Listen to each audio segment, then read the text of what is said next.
Hola, ¿qué tal? Estamos aquí en A Contragolpe, su programa dominical. Los saluda Guillermo García Manzano y Concepción Villalobos, deseándoles que pasen, por supuesto, un excelente domingo, un gran Día del Padre, porque hoy es Día del Padre, que donde quiera que la vaya usted a pasar, pues que sea un motivo para compartir y para reconocer a estos hombres que verdaderamente se han dedicado y nos han apoyado y nos han sido parte de nuestra historia. Felicidades a mi papá, que los escucha cada domingo y dice que qué bonitos programas hacemos. y seguramente mi padre estará desde allá arriba también escuchándonos, Sí. porque siempre estuvo muy atento de lo que hacía el más pillo de sus hijos, que su servidor. Es usted, y felicidades, licenciado, y a todos los papás que nos están escuchando, pues muchísimas felicidades. Bueno, pues yo creo que es importante hacer el comentario porque no le veo cómo huir de él, de que qué bárbaro, qué calor. Como nunca, como nunca, y el sol está quemante. Normalmente a las 7:30 de la mañana, pues salgo al corredor de la casa donde pega el sol, y pues ahí para que nos pegue un poquito de sol, de ese buen sol. De ese que es necesario. En el cuerpo. Y la verdad es que a las 8 de la mañana me tengo que meter porque ya calentó fuerte. Oiga, y es pertinente la recomendación que ha estado circulando, pero hay que recordarla. Mucha agua, las horas más del sol más fuerte hay que evitarlas, hay que usar manga larga, hay que usar ropa ligera de colores claros y sobre todo estar muy atentos, muy atentas a los síntomas, porque el golpe de calor ya ha cobrado vidas en nuestro país, así es que hay que mantenernos muy observados y a las personas adultas mayores sobre todo, porque no sienten sed los adultos mayores y entonces se les olvida tomar agua o no les sube la temperatura visiblemente y entonces no sienten tantos malestares que les avisen que pueden estar sufriendo un golpe de calor. Entonces hay que cuidar muchísimo a nuestra familia en esta temporada. Y tú dices los adultos mayores, pero no va conmigo, porque yo todo el día tengo sed. Qué bueno, sí, pues mire, sí. Qué bueno, hay que estar tomando mucha agua, sí, y comiendo bien y haciendo ejercicio, pues como usted lo hace muy temprano, antes de que el sol esté muy fuerte. Qué bárbaro. Bueno, en fin, pues creo que ya llegó el momento en que esté con nosotros con su comentario cultural, esa agenda cultural de Oaxaca, pues que normalmente está en los labios de Solecita Alvarado. Adelante, Sol. ¿Qué tal, amigas y amigos de Contragolpe? Con el gusto de saludarlos en este domingo de junio del 2023, muy cercanos al solsticio de verano, que sucederá el miércoles 21. Les platico que el día de ayer fue un gusto saludar a la comunidad del Seminario de Cultura Mexicana, amigas y amigos entrañables que recibieron con mucho gusto y entusiasmo la lectura del libro Oaxaca Espacios Culturales de Guillermo García Manzano.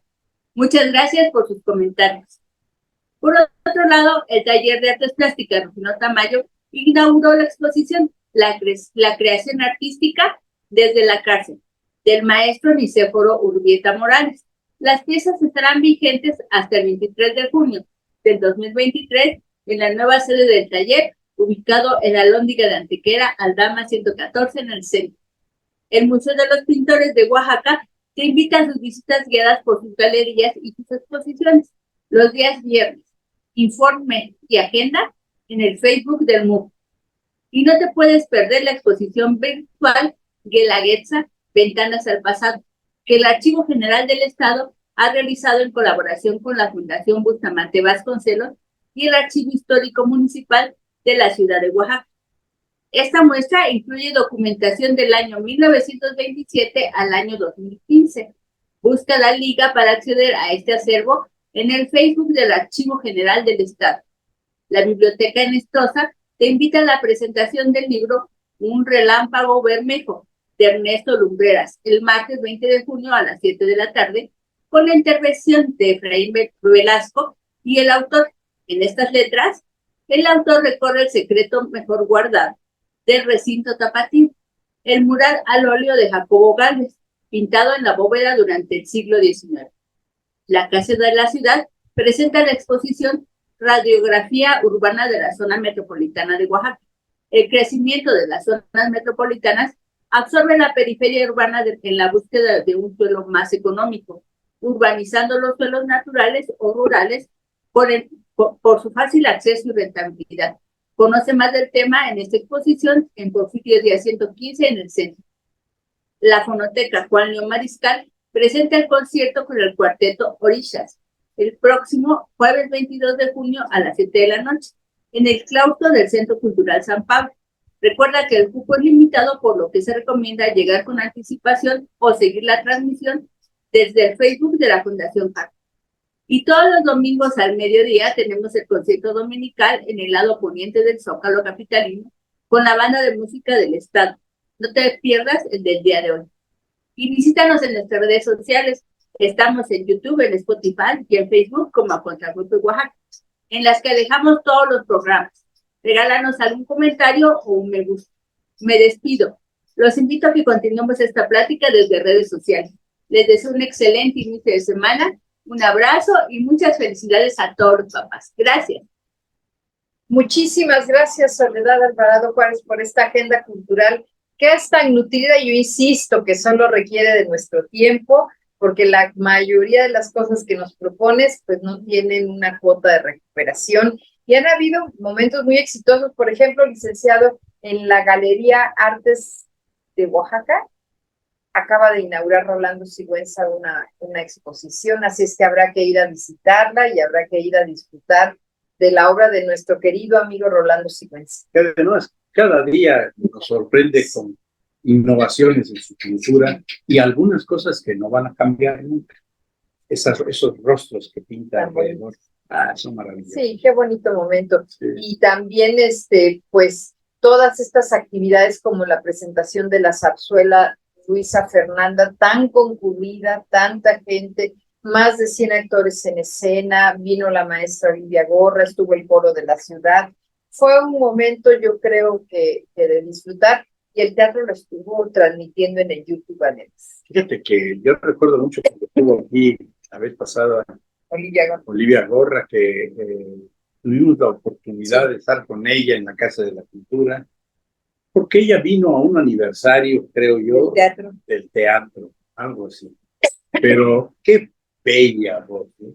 Me obsequió un disco que creo que a ti también te obsequió, maravilloso, con una voz de esas que verdaderamente impresiona, ¿no? Bueno, pero es un mundo muy competitivo y muy difícil de alcanzar. Tan difícil que muchos que quisimos iniciarnos en eso, nos quedamos en el camino. Sí, y yo reflexionaba en la semana cómo esta zarzuela se sostiene, porque ha venido por varias ocasiones a Oaxaca y sigue por el país y sigue dando vueltas por el país. Entonces eso es muy La zarzuela es la parte chiquita de la gran ópera, o inclusive la parte más accesible. Más accesible, aunque obviamente de la ópera se baja a la opereta. Ajá, también tiene textos hablados y cantados, pero hay mucha música. Y la zarzuela muy española, aunque hay de otros países, pero muy española. Sí. Oye, ¿quién va a ser nuestro invitado? Nuestro invitado es un gran amigo de A Contragolpe, el arquitecto Prometeo Sánchez Islas. Y quédese, porque el tema de verdad va a estar bien interesante. Y además, creo que nos ofreció algo que es muy importante, una serie de comentarios históricos que poca gente conoce. Así es que no nos perdamos al Prometeo en este programa. Pues que hay que quedarnos para escuchar al arquitecto Prometeo, que seguramente va a estar muy interesante, como siempre, que él está en A Contragolpe. Gracias a La Mexicana, que nos permite transmitir este programa en el 570 de AM y 94.9 de FM. Gracias a ustedes que nos reciben en Facebook, en Spotify o en YouTube también. Quédense porque va a estar bien bonito el programa. Ya empezamos. Estamos aquí en A Contragolpe.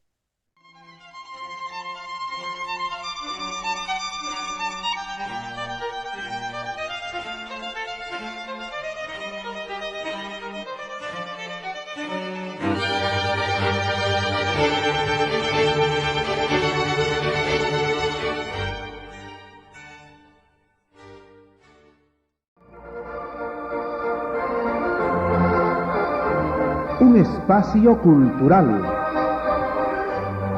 De anecdotario oaxaqueño, los cancioneros en las cantinas.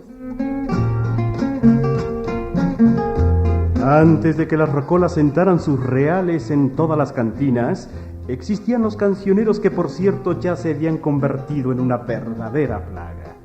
De manera que casi nadie podía platicar tranquilamente entre libación y libación, porque la íntima reunión llegaba a verse rota en el instante menos pensado con la presencia de cualquier cantante. Y así sucedió que un buen día, conocido sastre hallábase tomando con sus amigos, y en eso lo abordó uno de tantos cancioneros, quien le dijo: ¿Le cantamos algo, señor sastre? A lo que éste contestó: ¿A cuánto la cuadra? El de la guitarra quedó perplejo, más escéptico replicó: ¿La cuadra? Hombre, usted bromea. No, no bromeo. Contestó el sastre. El cancionero, creyendo que era una buena forma de preguntar el precio, díjole: Bueno, por tratarse de usted, que sea peso. Entonces el sastre frenético le alargó un billete con la esfinge de la corregidora y le gritó: Pues mire, aquí tiene 20 pesos y váyase a cantar a 20 cuadras.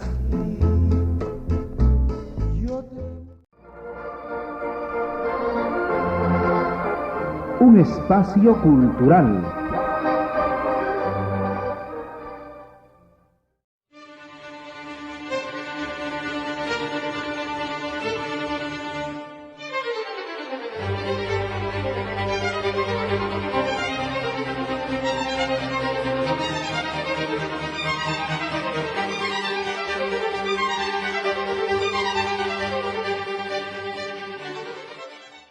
Pues ya estamos de regreso aquí en su programa Contragolpe.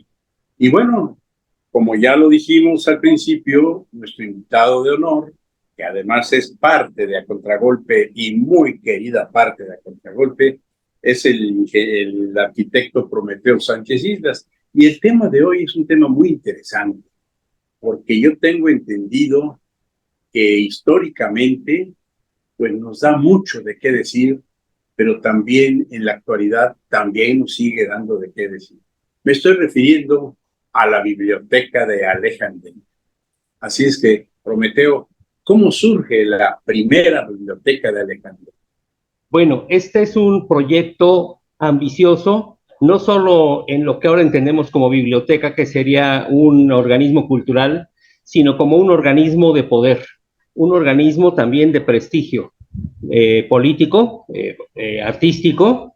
No en balde estaba la biblioteca incorporada a un conjunto llamado Museión, que ahora traducimos como museo, pero que no es un museo de exhibir cosas como ahora, es la casa de las musas, o sea, donde la gente se inspira, y se puede inspirar tanto para hacer un poema como para conquistar el planeta.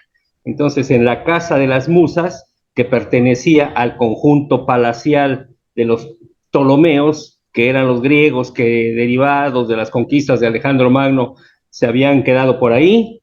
Bueno, esa es otra historia.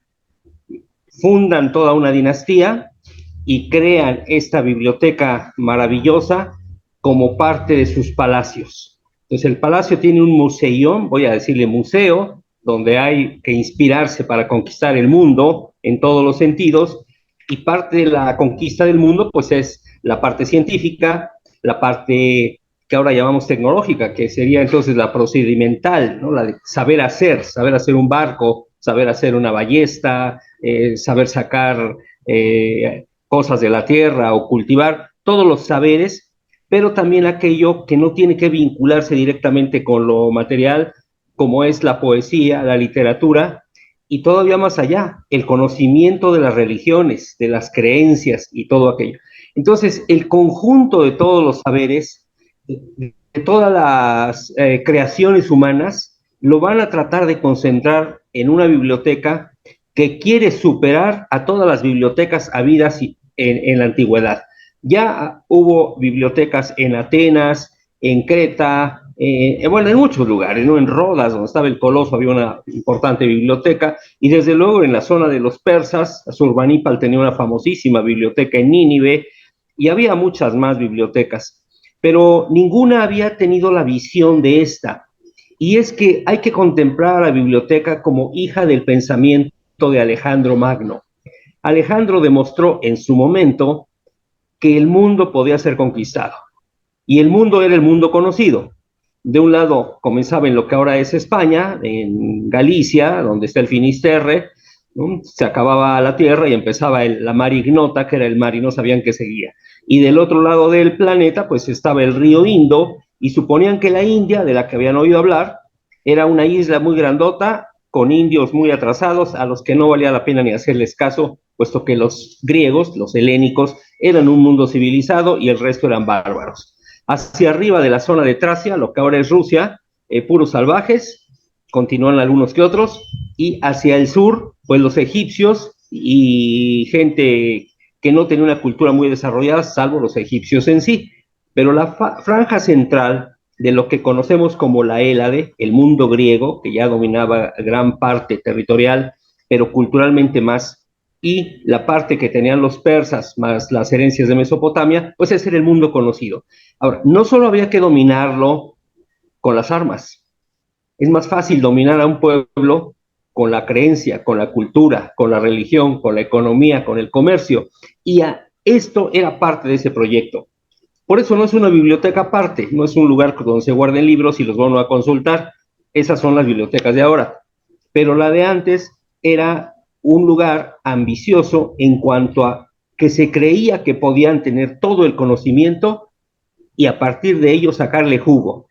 Y yo haría una comparación. Es lo mismo que está haciendo Wikipedia, pero más aún es lo mismo que está haciendo Google y que está haciendo Facebook, acumulando datos hasta de lo que comemos y hasta lo que come la mascota. Porque eso da poder, da manera de manipular, incide en las elecciones, canaliza el comercio.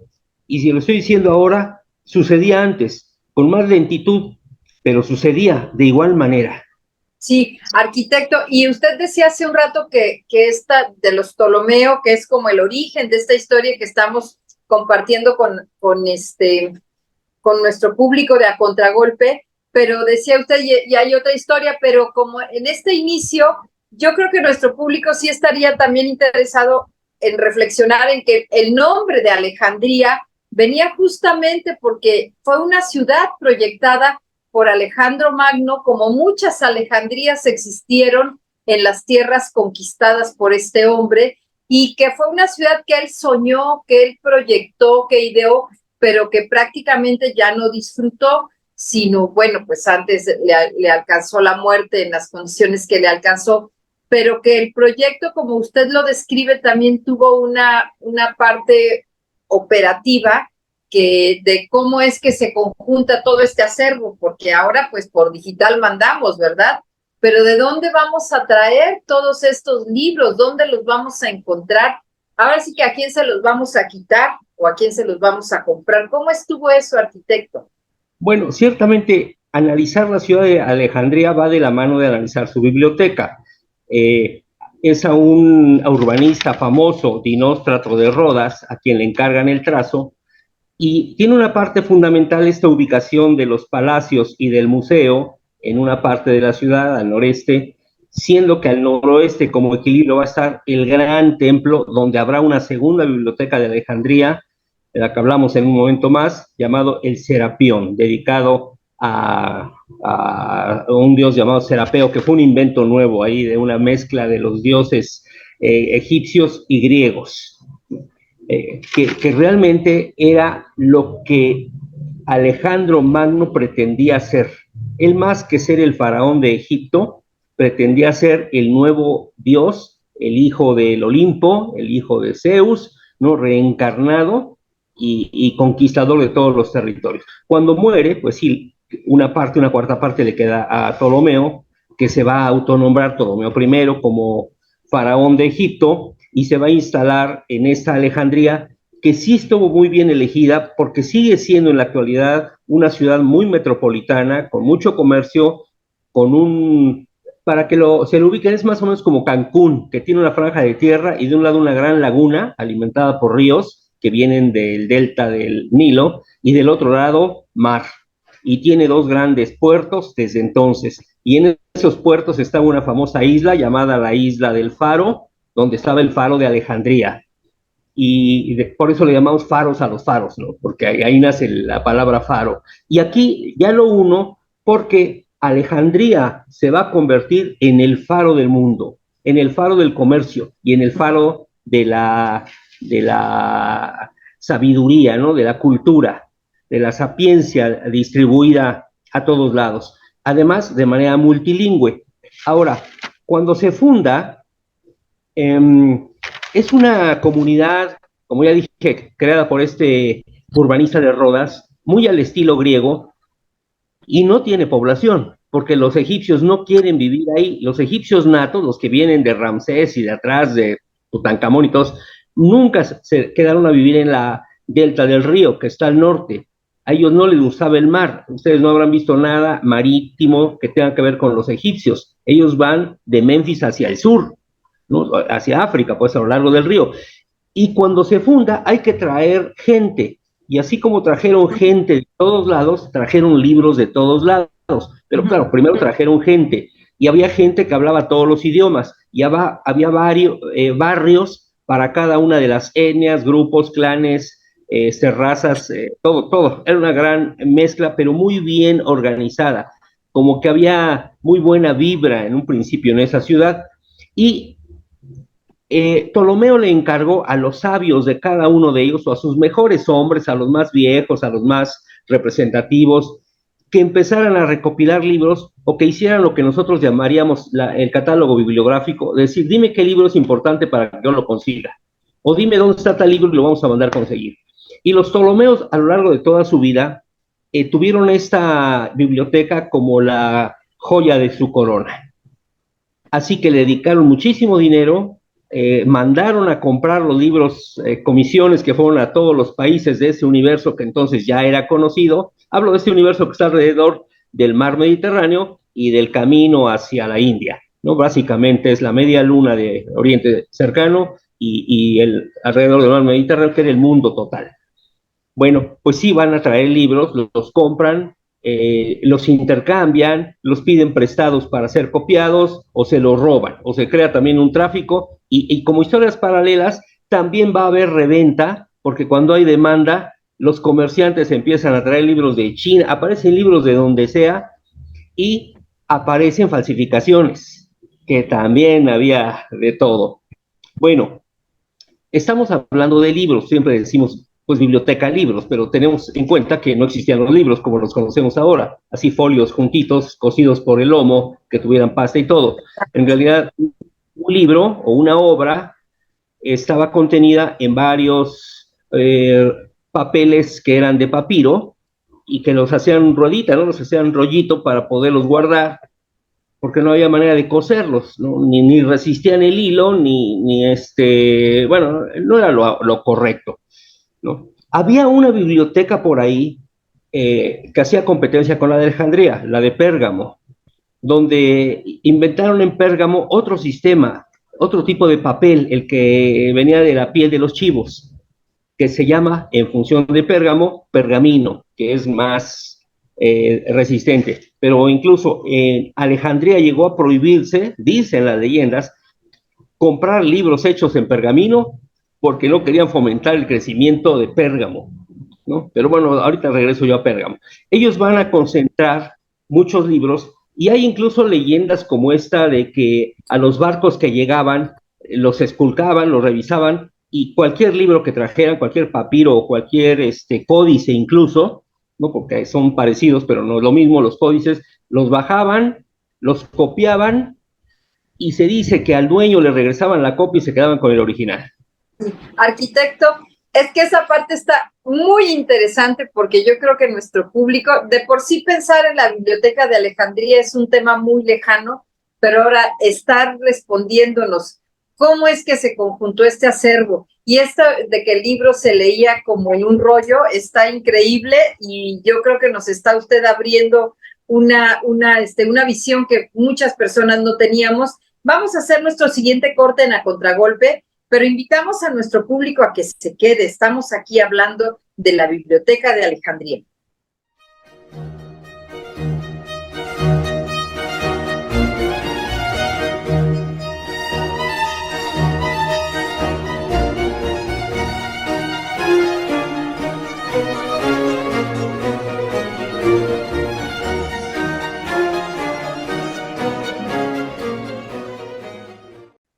lo que tiene de alegría, de esperanza y sobre todo de una raigambre universal, valga el término, la verdad es que también tiene un proceso de deterioro que culmina definitivamente en la destrucción de muchas instituciones. Entre ellas, la Biblioteca de Alejandría no se escapó de una destrucción. Yo quisiera saber que esto fue más o menos ya cuando el Imperio Romano estaba muy fuerte, por allá por el año 400 y tanto después de Cristo, tengo entendido, que es cuando prácticamente viene a destruirse la Biblioteca de Alejandría. Y tocaste un tema al principio del tema también, que es muy interesante. Dijiste que era muy universal porque ahí se trataban muchos asuntos, muchos temas, pero entre ellos las distintas religiones que había habido y que estaban presentes en su momento.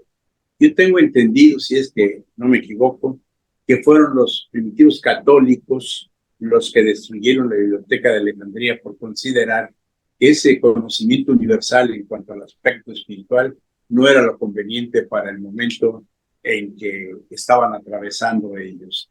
No sé qué opinas tú al respecto, Prometeo. Hay una historia muy compleja y muy enrevesada que voy a tratar de sintetizar, primero de cómo se va creando y cómo los fondos o acervos van enriqueciendo y van llegando, porque ya dije a grandes rasgos que los consiguieron, los compraron, los robaron, los tomaron de los barcos, pero bueno, también hubo sabios que llegaron con todo y su bagaje, ¿no? Más todos los traductores que llegaron a enriquecer esto, pero también el proceso de destrucción fue paulatino. Su declive fue dándose a lo largo de los años y podríamos decir que no ha desaparecido del todo. El edificio sí, desde luego. Muchos de los libros también, la gran mayoría, pero no podemos decir que su conocimiento se haya perdido, que al final de cuentas es lo importante. Quizá se quemaron los rollitos estos, ¿no? Tanto los códices, los pergaminos y los papiros, pero como ya había traducciones y había mucho comercio y la biblioteca exportaba libros, vendía copias de libros, era el foco, como ya dije, de donde se difundía. Entonces las traducciones que se hicieron de Aristóteles inundaron el mercado de lo que ahora conocemos como el mundo árabe, que entonces no existía, pero bueno, esos mundos semitas, era el mundo semítico, sí se llenó. Y posteriormente de todas las traducciones de las cuestiones ¿cómo se llama? Platónicas, ¿no? De Platón, que son las que tomaron los católicos como base para crear esa religión que conocemos como catolicismo. Pero ya los católicos ya no lo tomaron de Alejandría, lo tomaron de las bibliotecas ubicadas en el Medio Oriente, copias si quieres, ¿verdad?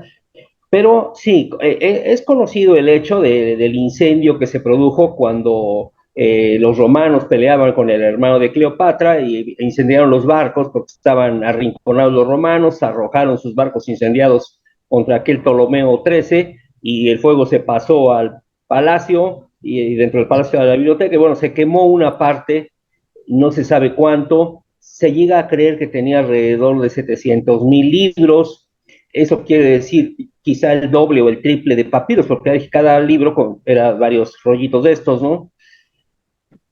Y bueno, fue la primera destrucción, llamémoslo así, en la época de Cleopatra. De todos modos, se dice que Cleopatra, que todavía sobrevivió unos años, consiguió enriquecer esto e incluso convenció a su segundo marido romano, Marco Antonio, de que sacara 200,000 libros, bueno, sacara libros de Pérgamo. Llevó alrededor de 200,000, dicen, y enriqueció nuevamente la biblioteca que estaba, bueno, muchas de las copias pasaron a la segunda biblioteca, la que estaba en el Serapeo, o sea, el templo, porque el templo era de acceso público. La biblioteca de Alejandría no, era un centro de investigación, de copia, de resguardo, pero no entraban más que los sabios, ahí sí, o el sacerdote que era el administrador del museum, ¿no? Pero no entraba nadie más. Sin embargo, las copias sí las podía consultar el público y esas copias no se quemaron en esa primera instancia. Esas son las que quemó el pueblo enardecido, los católicos asusados por el patriarca Teófilo, que causaron muchísimos destrozos y muchas cosas malas, ¿no? En el fanatismo de decir que solo lo que las escrituras decían o aquello que Platón decía que se estaba relacionado con Jesús, porque hay que tomar en cuenta que en el nacimiento del cristianismo las versiones platónicas o neoplatónicas tienen cierta similitud con los orígenes del cristianismo. Entonces dijeron, esto sí queda, lo demás tírenlo, rómpalo. Y ya ven que también va a perecer por ahí la filósofa Hipatia y van a pasar muchas cosas malas en aras de un fanatismo y a una intolerancia que no va a permitir que libros de otras religiones, libros paganos o libros que hablan de ciencia, libros que ya demostraban la curvatura de la Tierra, etcétera, existieran, porque eso iba en contra de lo que estas personas tenían en su cabeza, lo que ellos creían que era la verdad, y esto después se va a repetir con los musulmanes. Bueno, me salto una vez a los musulmanes porque se me vive el tiempo. Ya en el siglo VII, un califa llamado Omar, también con la misma idea. Bueno, hay que tomar en cuenta que Alejandría la tomaron los romanos, la tomaron los hicsos, la tomaron, pues los griegos en sí la fundaron, ¿no? Los persas la volvieron a tomar. Bueno, llega un momento en que los turcos y luego los califas árabes toman esta zona y ahí hay una anécdota interesante cuando le pregunta al califa, oye, ¿qué hacemos con los libros? ¿Qué hacemos con esa biblioteca? Y él dice, miren, aquellos libros que están de acuerdo con el Corán no tienen necesidad de existir porque ya tenemos el Corán y ahí está la verdad. Y los que se oponen al Corán, pues tampoco tienen necesidad de existir porque se oponen al Corán y la única verdad verdadera, ¿no? Porque hay varias verdades, es la que dice la palabra sagrada. Entonces destruyeron todo. Y sí, destruyeron todo. Esto ya fue en el siglo VII, cuando lo que quedaba de la biblioteca de Alejandría, la principal, y la biblioteca hija, como le llamaban a la otra, pero había otras en los templos, había como 4 bibliotecas en Alejandría, nada más que eran chiquitas. Se fue yo me estoy confundiendo o no, pero esto ya nos asoma, ¿verdad? A esa época que se llamó, pues a esa época de la Edad Media, cuando empieza a controlarse todo el conocimiento, todos los acervos, y solamente unos cuantos podían acceder al conocimiento que estaba autorizado y permitido por el mismo control religioso, ¿no? Sí, estamos hablando de la Alta Edad Media, es decir, el siglo IV después de Cristo, 8 siglos después de que se creó la biblioteca y casi 5 siglos después de la primera destrucción. O sea, sobrevivió a los romanos, ¿no? Vivió la biblioteca aproximadamente 3 siglos durante su periodo de los Ptolomeos, o sea, los creadores. Cuando el mundo egipcio es gobernado por los griegos, todo funciona bien en la biblioteca, en el museo, en el Serapeo, en la ciudad.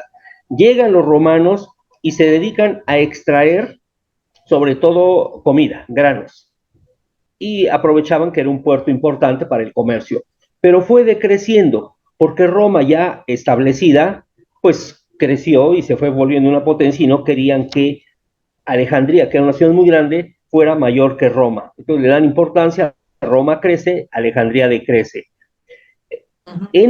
Mientras están los romanos, va entrando el cristianismo. Desde luego estoy simplificando la historia.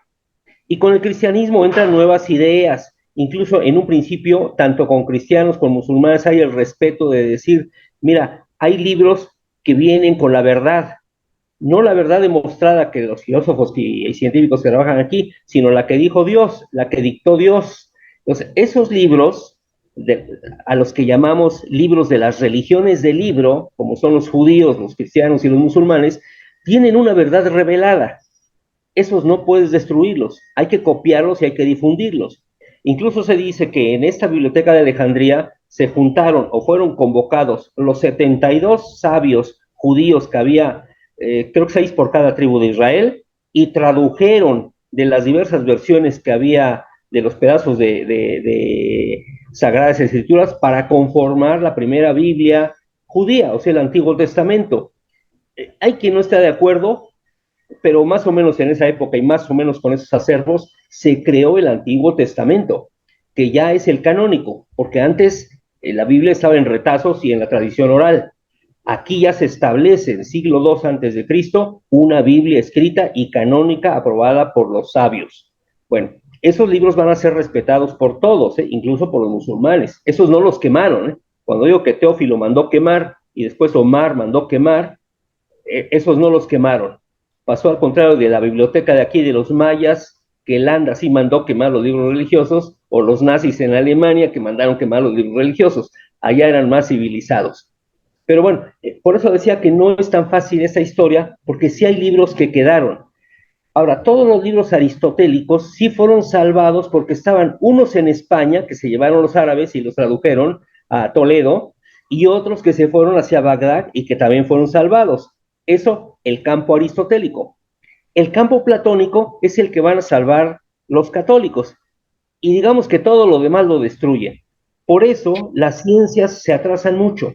Cuando Teófilo llega, estamos hablando del siglo IV, cuando Omar llega, que es musulmán, ya estamos en el siglo VII, ya el apogeo de los árabes que están tomando todo el norte de África y toda la península española casi, que la toman en un ratito y se van a quedar ahí 800 años.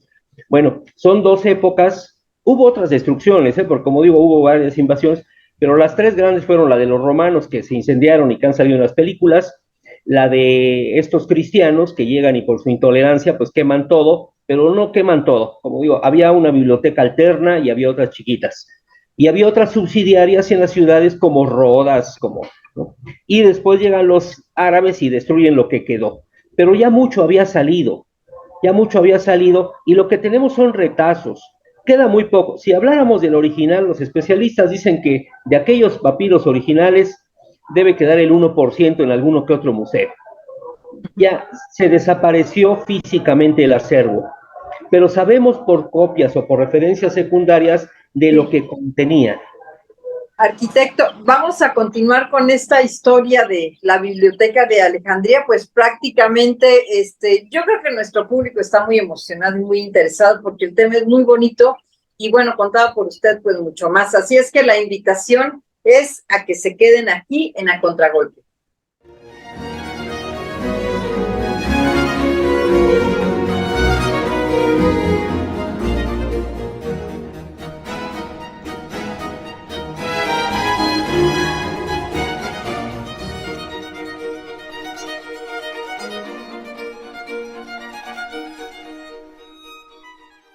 En la última parte de este programa que está resultando muy interesante y que a mí me da coraje, porque siempre nos pasa que cuando estamos comprometidos y son unas explicaciones tan objetivas las que da, y el tiempo es el que siempre estamos implacable. Implacable, sí, es cierto.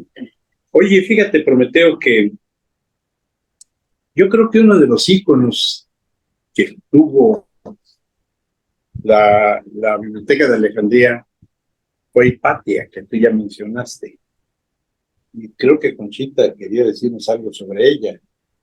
Bueno, más bien preguntarle al arquitecto, porque nos mencionó hace un rato, arquitecto, sobre este personaje que de alguna manera quedó a la mitad de las discusiones y de los problemas con estas nuevas creencias religiosas o con estos fundamentalismos religiosos, porque al final, pues, como a ella se le recuerda, es como esta mujer que defendió la ciencia, que fue de alguna manera llevada, conducida por su propio padre hacia el estudio de la ciencia, que también era un hombre matemáticas y astronomía. Exactamente, matemáticas y astronomía, y que además se dedicó a la academia, se dedicó a enseñar. Entonces, yo leía el otro día que habían como distintas versiones o distintas interpretaciones de la muerte violenta de Hipatia, porque murió violentamente. Una, pues esta cuestión religiosa, que despreciaban su trabajo y por peligroso finalmente, ¿no? La otra, pues hay quien habla de su condición de mujer y que por eso pudo haber sido también más cruel su muerte, y que de alguna manera también en los movimientos feministas pues se le considera como un ícono, aunque al final, arquitecto, ¿usted cómo podría compartir con nuestro público el por qué mataron a Hipatia de la manera que la mataron, o qué tuvo que suceder para que ella muriera, independientemente de pues las grandes aportaciones que tuvo para la ciencia. Pues Hipatia es una víctima, y digo es porque está vivo ahora su pensamiento, se ha revalorado, se ha tratado de investigar más, y es una víctima de la intolerancia, del fanatismo y del azuzamiento de esos pueblos embrutecidos, aun cuando aparentemente haya una causa noble atrás, pero la demagogia, la verborrea, en este caso del patriarca Cirilo, que en el siglo V, principio del siglo V, ataca directamente a la filósofa y científica Hipatia, quien venía de una familia de importantes científicos, matemáticos, astrónomos, y ella misma era inventora, era una especie de Leonardo del pasado. Lo que dijiste, ya no tengo más que agregar por lo pronto, salvo dos cosas. Una, si Alejandría como ciudad es conocida, es por dos mujeres, Cleopatra e Hipatia. No hay hombres en medio, o todos los que hay son desechables, como Marco Antonio, como los Ptolomeos, etcétera. Bueno, antes quizá Alejandro, pero como dijiste, ella no vio la ciudad porque murió y cuando lo enterraron ya no fue en Alejandría, bueno, pidió en otro lado. Pero hay otra cosa, la segunda. Hay quien dice, porque hay mucha leyenda, que la muerte de Hipatia, que le causó problemas a la iglesia cristiana primitiva, por el salvajismo, por la intolerancia, por todo, que decían, eso no es cristiano, hombre, no puede ser, y la forma tan terrible y tan cruel en que la mataron, una sevicia pocas veces vista en la historia de la humanidad, se inventaron que había sido una mártir del cristianismo, que había defendido a los cristianos, que había muerto a manos de otros no cristianos, vamos a decir, de diversas denominaciones que hubiera por ahí, y que la torturaron arrancándole la piel con una máquina, pues, ¿no? Y despellejándola. Este personaje, cambiado de nombre, se llama Catalina de Alejandría y es una santa. En Oaxaca le decimos Catarina de Alejandría, por eso existe la rueda Catarina, porque la sacrificaban con una rueda que tenía cuchillas, dientes, que la estaban despellejando. Bueno, esto está basado en Hipatia. Hay quien dice que Catalina de Alejandría, la santa mártir, nunca existió. Fue una sobreposición para cubrir el crimen y dejar a salvo al patriarca Cirilo, que además subió y creo que llegó a papa, porque pues, la historia del cristianismo ha sido bastante oscura en algunos aspectos, pero o sea, fue una víctima de la intolerancia y hay muchas leyendas. Esto que acabo de decir no es historia, es parte de las leyendas que vienen arrastrándose de atrás. Y respecto a, bueno, cambio un poco, en esta biblioteca sí había de todos los temas, pues se dice que más o menos ahí se calculó, o con los sabios que estuvieron ahí, la circunferencia de la Tierra. Se determinó que el Sol, la Luna, los astros eran esféricos. Imagínense cuántos años antes, ¿no? Esto fue en el siglo II, III antes de Cristo. Hubo que esperar hasta Cristóbal Colón, 1500 años, para que pasaran, porque esta misma intolerancia intelectual no permitió que aquello que se oponía a lo que interpretaban como las Sagradas Escrituras de cualquiera de las tres religiones, se estuviera sobrepuesto a las cuestiones empíricas o a la observación directa. Hay que tomar en cuenta que el método científico se inventó ahí en la Biblioteca de Alejandría y volvió a resurgir hasta la época de Newton, ya es final del siglo XVI, principio del XVII, ¿no? Esto que basa en la observación, experimentación, establecimiento de hipótesis, teorías, todo eso viene de allá. La métrica, ¿no? El asunto del plagio, por ejemplo, no sé si hay tiempo, pero hay historias que contar sobre cómo se analizaba el tema del plagio y que llevó a que para que no hubiera plagio y hubiera manera de comprobar tal plagio, que siempre ha existido, nada más que ahora está de moda, se clasificaran los libros, porque en un principio simplemente llegaban y el bibliotecario decía, miren, en aquel número 50 está tal cosa de Aristarco, o está tal cosa de Jenofonte, bueno, pero se lo sabía de memoria. Hubo que inventar un sistema de clasificación, ahí inventaron la biblioteconomía, ahí se inventaron las diéresis, todo ¿cómo se llaman? Los elementos diacríticos del lenguaje, de ahí surgen, porque había que establecer una lengua, sea, el griego culto, el lenguaje griego, ahí surge realmente, ¿no? En muchas cuestiones de física, de medicina, el tornillo de Arquímedes surge pues viendo los problemas de inundaciones del Nilo, que es para subir agua de una cota inferior a una cota superior. Podemos hacer una larguísima lista de inventos y de cosas que se saben por las referencias de los acervos árabes, traducciones, que esto se creó, se compiló o se recopiló en esa biblioteca, ahí estaba, ahí se investigó.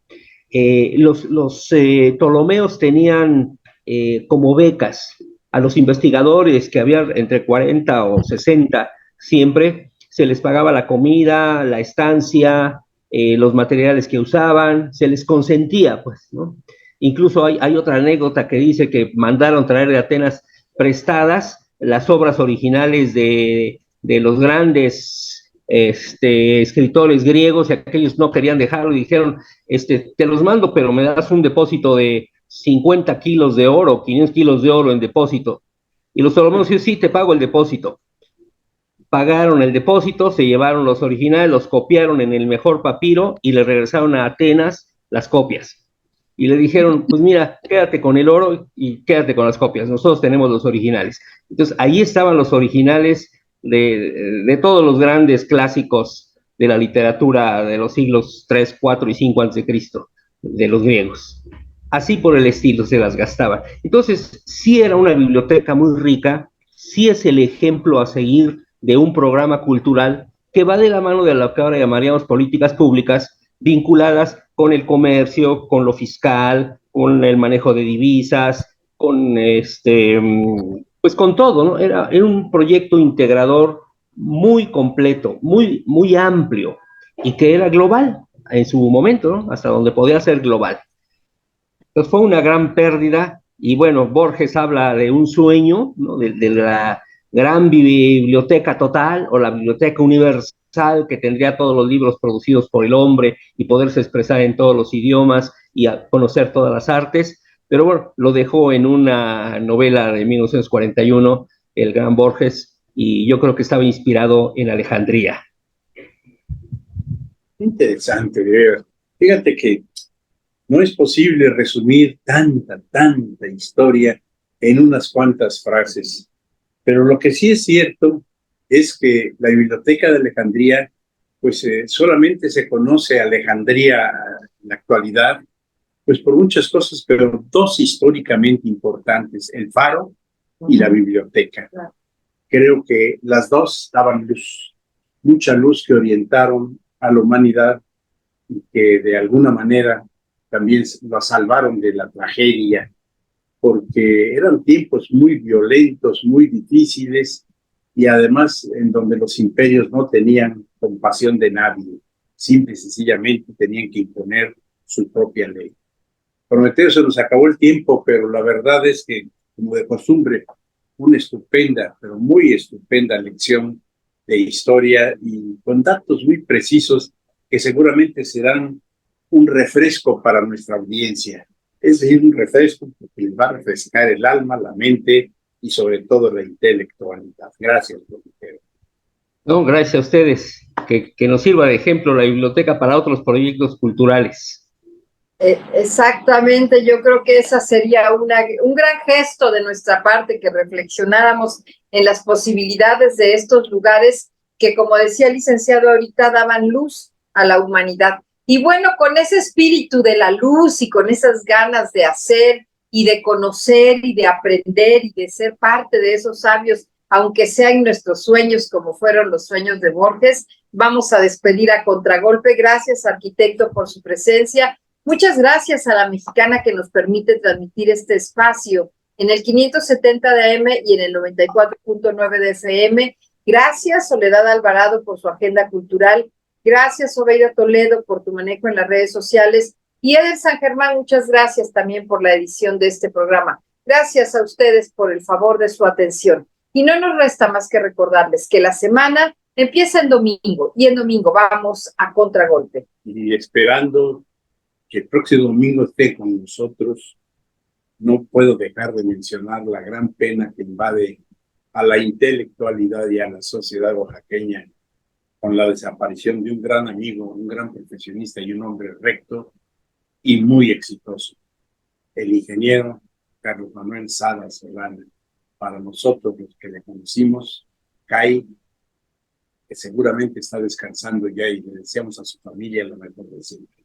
Hasta entonces, Concepción Villalobos y Guillermo García Manzano les decimos muchas gracias.